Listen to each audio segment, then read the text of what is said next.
Hello everyone and welcome back. Today I'm starting a new painting and I wanted to take you along for the process. So the painting I'm planning on making today is going to be a little bit similar to the one I did previously. And that was a painting 3 meters wide, and you could see a table filled with all these luxurious foods, but animals were kind of taking over. And I'm painting this in a 17th century style, like the still lifes they did back in the day. And this one is going to be slightly smaller. So this painting is going to be 190 meters tall and 120 meters wide. And I'm going to incorporate some different animals in there.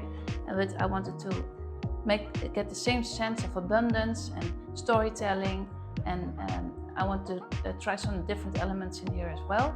So right now it's a blank canvas. Let's change that and let's get started.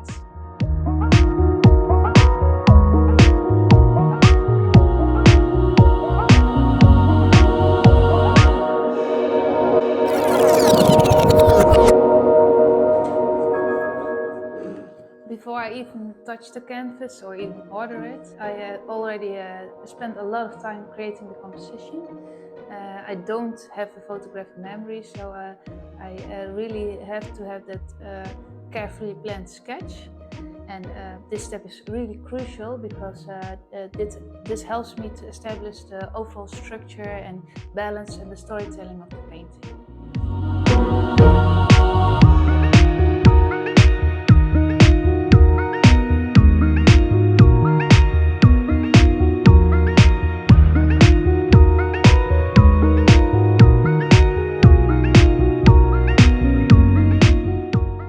In the past, painters used different kinds of methods to create their composition.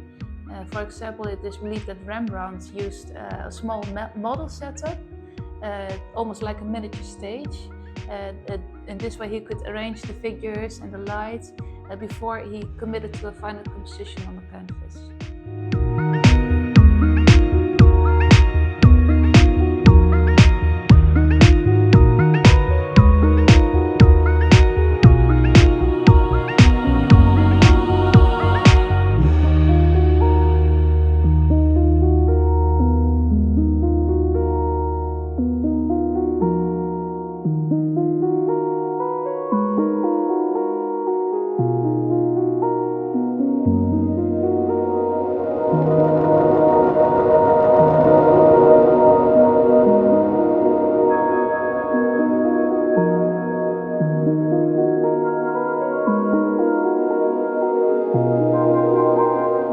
Today we have modern tools we can use and that serve a similar purpose.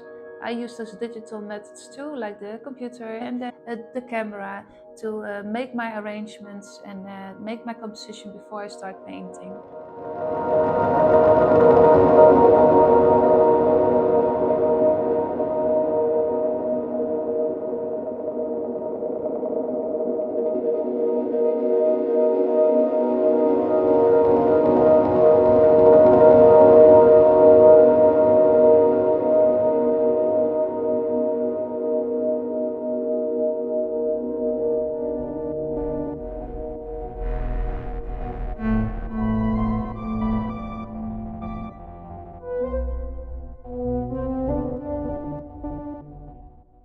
Even though I've planned this painting almost to the detail, the process of painting this is something entirely different. I've already spent days, weeks, months, sometimes years thinking about what I want to paint and what my next subject is going to be. So the idea develops long before I even pick up a brush.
artists can use, like the triangular composition or the centralized composition.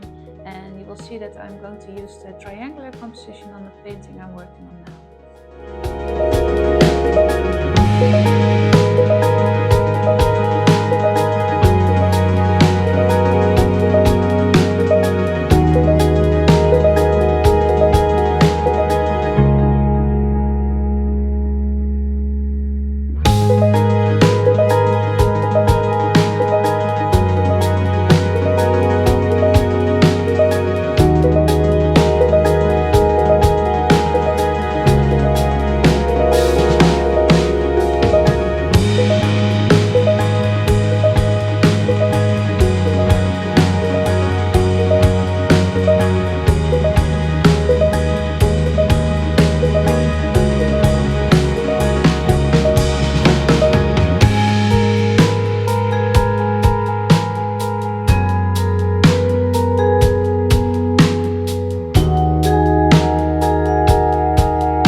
The first layers are finished, and you can also see the triangular composition I was talking about earlier.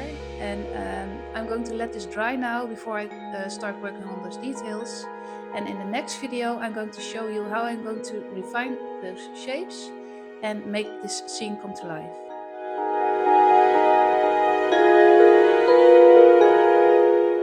This painting isn't just about creating a visually rich scene, it also tells a story, but I'll dig deeper into that next time, once the first details start coming together.